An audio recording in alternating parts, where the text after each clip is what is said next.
I'm going to explain 2 reasons why scripting a thick backrest on Power Recline is problematic for wheelchair users. The first reason is that we need to understand how Power Recline works. When you have a wheelchair like this, and somebody sits in the chair like that, then we have 2 different pivot points. So say we have here like a nice normal 1-inch thick backrest. Even on that case, this pivot point is going to be here, and the pivot point of the hips is going to be there. So as this backrest opens up, we have a thick line there. And as the person's hip opens up, you can just see that person's gotten longer because I did it wrong, but the head will be lower. And so there'll be shear between here and here. So the difference of where someone is here to here, there'll be a difference in angle over there. That distance there, that difference in pivot point is called shear. Now they have anti-shear plates to help with that, but either way, that's still going to happen. You're going to have a difference of where someone sits in relation to the backrest. So if you have an extra thick backrest, say if we do another one over here, and the person now sits here, and you've got a really thick backrest, say like a spec super shape or a Dreamline STX or some sort of molded back, then you're going to have a pivot point here, and you're going to have a pivot point here. So the difference between here to here is going to be huge. There's more shear that happens over here. So whatever anti-shear mechanisms you have in the chair, it's going to be less effective as you go thicker with the backrest. So that's a problem.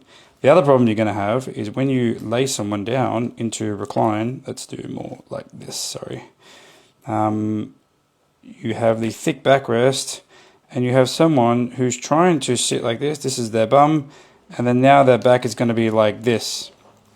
So they're going to have like this shelf that sits on this. Even when the chair is reclined, their bottom, their pelvis will sit here, but then they're going to have like this hyper extension to get over this thick backrest. So even when if you were to account for the shear in some way, when you go into recline, there is such a shelf on here that the person's like, rather than laying on something flat, they're going to be laying on something that's quite thick and looking like that. And so you imagine you try to lay down on something where the backrest is a lot higher than the bottom, then you're going to get this hyperextension in the hips.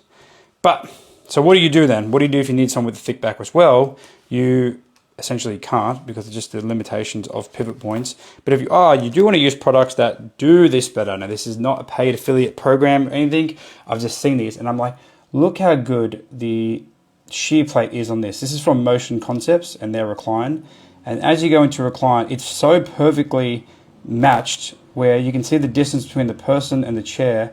There's actually no difference. And this takes a lot of science and to get this right. So there's like how much, where the pivot point is, how much the anti-shear kicks in, and even the speed of when it goes down. So it's shears faster at the start and it slows down at the bottom. Like everything is like, to get this precision is so hard. But even if you were to get that right and you had a really thick backrest, you could see over here, if you pause there and you have someone with a really thick backrest, they're going to go into a lordosis in that situation. So if you are going to do recline with any backrest, make sure you set up the backrest when they're in the recline. So if you're setting up laterals, set it up now because this is where the most of the shear happens. And if you are going to use something like this that has a really good anti-shear component on it.